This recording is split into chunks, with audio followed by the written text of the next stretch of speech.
Kamu seneng gak sih dipanggil brand ambassador?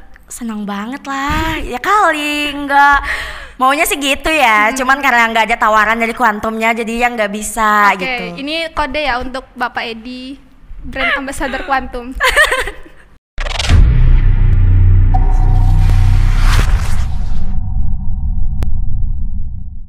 Halo semua, selamat datang di MBD Podcast. Kali ini aku Syifa dan teman aku. Halo, aku Aya. Kali ini kita bakalan bahas nih keseruan selama masa SMA. Nah, Aya, kalau aku boleh tahu, kamu dari mana nih? Nah, kebetulan aku dari SMK Negeri 1 Kota Besi. Alamat aku juga aslinya emang orang Kota Besi ya. Kota Besi itu yang Perak sama Perunggu ya, yang banyak itu? Bukan dong, Kota Besi itu kan satu daerah yang emang dinamain Kota Besi, bukan berarti yang kayak kamu bilang tadi. Oke, maaf ya, soalnya aku juga kurang travel anaknya ya, kurang jalan-jalan. Oke. Ini aku kan punya banyak nih list pertanyaan yang aku harap tuh kamu tuh bisa sharing ke teman-teman semua tentang keseruan masa SMA. Soalnya kan masa SMA tuh nggak bisa ya diulang 2 kali. Iya, kebetulan banget. Dan aku juga dengar kamu tuh anaknya kayak berprestasi banget. Nah, kalau aku boleh tahu nih, prestasi apa aja sih yang kamu capai selama masa SMA? Nah, kebetulan aku punya prestasi di bidang tari ya, seni tari, karena emang suka kebudayaan anaknya. Terus juga waktu SMA kebanyakan ngikutin lomba-lomba kesenian daerah, terutama tari. Waktu itu ada lomba di SMK yang kebetulan aku ikut ya, seni tari. Alhamdulillahnya waktu itu masuk juara 3. Wow, luar biasa ya. Terus lanjut. Masuk juara 3, terus dari situ aku mulai masuk ke dunia dance. Dan waktu itu dipilih buat personil dance promosi SMK Kota Besi ya. Terus juga buat perpisahan kelas 12 aku nampilin tari di situ. Terus juga ada beberapa kali tag video buat promosi sekolah juga, kebetulan promosi yang di kesenian tarinya sama dance-nya. Wah, jadi kamu nih siswa berprestasi ya? Alhamdulillah ya. Iya, aku harap sih aku juga bisa kayak kamu ya, walaupun aku bukan siswa yang berprestasi banget ya. Nah, teman-teman semua, kira-kira nih dari hobinya Aya ini kan nari.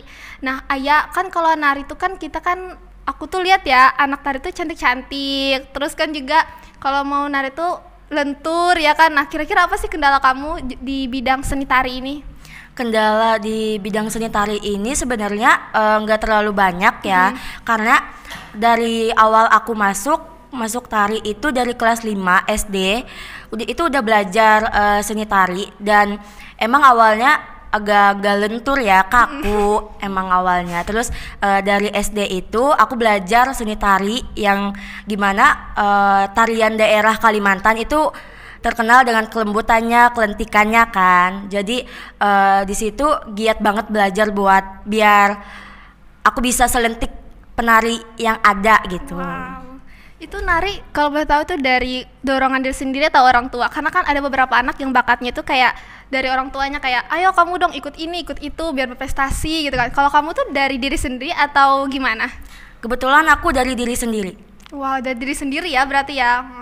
Dan pasti kan nari itu kan kita ada kendala ya, soalnya kan kamu juga SMA ya, SMK atau SMK tadi? Aku kebetulan SMK. Oh, SMK. Nah, itu kan pasti ada tugas ya kan, aku tahu pasti ada tugas, ada PR, kerja kelompok. Itu gimana cara ngebaginya antara tugas, antara bakat, minat, dan lain sebagainya? Nah, kebetulan itu sebenarnya tanggapan aku sendiri itu balik lagi ke kita, dimana kita milih antara hobi sama kewajiban kita sendiri.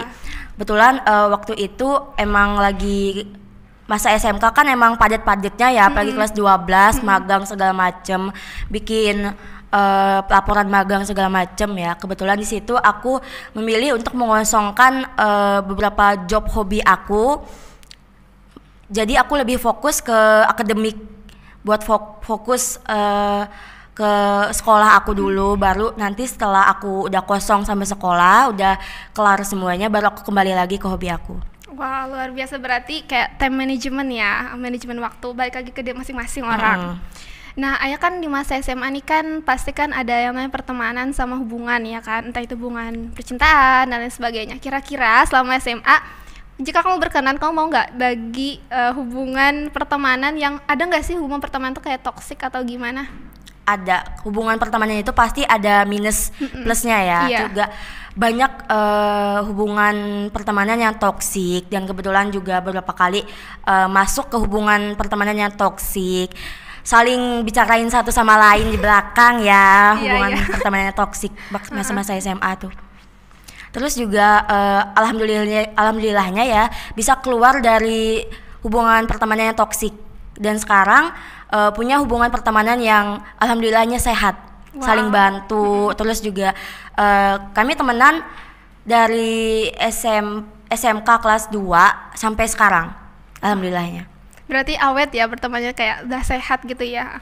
Di pertemanan toksik kan pasti ada yang namanya kenakalan ya. Kan seseorang itu kan dilihat dari dengan siapa dia berteman. Iya. Kalau boleh tahu kenakalan kamu semasa SMA. Karena kan nggak ada kenakalan nggak ada cerita gitu kan. Mungkin itu beberapa perspektif orang-orang ya. Kalau kamu sendiri gimana? Nah kebetulan ya kenakalan waktu SMK itu aku ngelakuin bolos sih. Iya. Kan sekolah kan di Kobes ya, terus bolosnya kesampit. Wow. Bolosnya kesampit. Luar biasa ya. Bilang mau izin keluar buat motokopi ya, tahu-taunya kesampit, jalan-jalan kesampit ke mall. Gitu aja sih kenakalannya. Itu paling nakal atau masih ada yang lebih nakal? Sejauh ini paling nakal sih. Itu yang paling nakal. Iya. Oke. Berarti bolos ya yang paling nakal. Oke. Nah sekarang aku mau nanya nih, yang paling parah kan tadi kan bolos nih. Nah kira-kira dari yang bolos menuju kamu yang menjadi siswa yang berprestasi, itu tuh perjalanannya tuh berubah kan pasti kan, kayak dari kan biasanya kalau kelas 10 tuh kan masih nakalnya, 11 itu puncaknya ya kan, kelas 12 itu taubatnya kan. Nah kira-kira di kelas 12 ini kamu udah taubat nggak dari kenakalan kamu? Sebenarnya ya itu enggak, malah kelas 12 kayak makin puncaknya. Oh makin semakin. Iya, kan waktu kelas 10 kan pandemi ya, masa-masa pandemi. Jadi itu daring semua, nggak bisa kan temenan. Terus kelas naik kelas 11 kelasnya sesi-sesian nih. Sesi-sesian itu masih pertemanan masih kayak wajar-wajarnya lah, masih gak berani buat nakal-nakal. Pas kelas 12 udah masuk full day ya. Itu puncaknya pas udah semester 2. Abis magang, abis ngerjain laporan segala macem, di situ baru yang namanya bolos. Terus gak mau masuk pelajaran guru karena males, bolosnya ke kantin gitu. Bolosnya ada juga bolosnya yang kesampit kataku tadi. Jadi kenakalan aku sendiri di masa SMK itu terjadi di kelas 12. Oh berarti sangat puncak Kak, itu puncak dari segala puncak. Oke. Nah itu kan kamu kan udah tadi kan cerita masa SMA nih. Nah sekarang otomatis kan dari SMA ada yang lanjut kuliah, ada yang lanjut kerja. Kalau teman-teman itu kemana biasanya? Ada yang kuliah aja atau ada yang kerja atau gimana? Nah sebagian teman-teman aku ada yang lanjut kuliah, ada yang kerja, sama ada yang kuliah sambil kerja gitu. Kalau kamu kuliah di mana? Aku sendiri kuliah di LPP Kuantum Sampit. Oh, Kuantum itu yang Jalan Pramuka itu ya? Iya. Oke. Jurusan apa kalau aku boleh tahu nih? Aku jurusan MBD. MBD, itu apa kemajangannya? Manajemen Bisnis Digital. Oh, itu belajar apa sih emang? Nah, di situ tuh belajarnya macam-macam ya. Ada teknik fotografi dan videografi, terus juga teknik desain, terus juga komunikasi, belajar komunikasi ya. Salah satunya itu. What's your apa sih pelajaran favorit kamu apa? Di pelajaran MBD? Favorit aku digital content sebenarnya. Oh, digital content itu bikin apa? Itu kayak bikin belajar kita bikin video kayak misalkan konten TikTok, video klip segala macam gitu. Oh iya, aku pernah lihat di Instagram kamu tuh kayak lagu Cikini gitu nggak sih? Iya.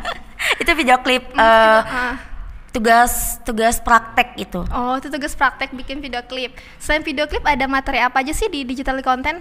Digital content itu lumayan banyak ya materinya, cuman kan karena baru masuk jadi belum terlalu mendalami digital content gitu. Cuman untuk sekarang digital content itu pelajarannya selain konten-konten TikTok juga ada konten video klip, terus juga mau masuk ke konten film pendek. Oh Oh, film pendek, berarti nanti bikin film gitu. Iya. Oke. Kamu ini kan sering jadi talent ya di pelajarannya Pak Repri ya. Aku sering lihat di Instagram juga. Brand ambasadornya Quantum katanya. Oke. Kamu seneng gak sih dipanggil brand ambassador? Seneng banget lah. Ya kali enggak. Maunya sih gitu ya. Cuman karena nggak ada tawaran dari Quantumnya, jadi yang nggak bisa Oke, gitu. ini kode ya untuk Bapak Edi, brand ambassador Quantum. Oke, itu kan dari pelajaran favorit kita beranjak ke pelajaran yang kamu tuh ngerasa kayak ada kendala di situ. Apa sih? Yang ada kendala sih itu pelajarannya itu Santai aja ya. desain. Desain. Itu karena agak-agak itu Sensitif ya, teman-teman sensitif ya. ya, Oke. takut juga ya bahasnya. Terus desain itu menurut aku agak susah, agak gampang juga karena kan aplikasinya masih baru ya di aku ya, karena aku juga nggak terlalu mendalamin desain. Kalau ngedesain itu palingan cuman Canva segala macem. Dan ini ternyata desain ada aplikasi sendiri gitu, kayak Corel Draw itu aku baru banget belajar. Terus kendalanya itu banyaknya sih di aplikasinya ya, karena kan masih awam ya. Iya. Jadi itu kadang inget kadang enggak gitu. Ya paham. Itu aja sih kendalanya. Oh, berarti emang di penggunaan aplikasi Iya. ya. Dari pelajaran favorit nih, kira-kira kamu tuh nemu gak sih teman di Quantum? Itu kan kamu kan dari Kobes ya, jauh ya lumayan gitu kan. Kita kan di kota ini. Nah, kira-kira ada nggak sih dapat teman baru atau kenalan atau gimana? Banyak dapat teman karena anak-anak Quantum ya, anak Quantum itu friendly banget. Oh, friendly banget ya. Iya, kayak ramah sama orang gitu. Nah, Oh. jadi nyari teman di sini nggak terlalu susah karena saking friendly-nya anak-anak Quantum ya, kita sama orang nggak dikenal aja tuh kadang-kadang bisa nyautin omongannya gitu. Berarti sehat sih pertemanan di Quantum ya. Dan ini kira-kira ada nggak sih unek-unek kamu buat Quantum gitu loh? Tolong jadiin aku BA ya. Oke. Itu aja. Ya BA. Nanti kan siapa tahu kan Pak Edi nyari BA ya buat brand ambassador di Quantum. Tolong Pak Edi BA-nya aku. Aku juga dukung Pak Edi. Oke, dari Quantum kita beranjak dari pelajaran ke pertemanan udah, sama terakhir percintaan.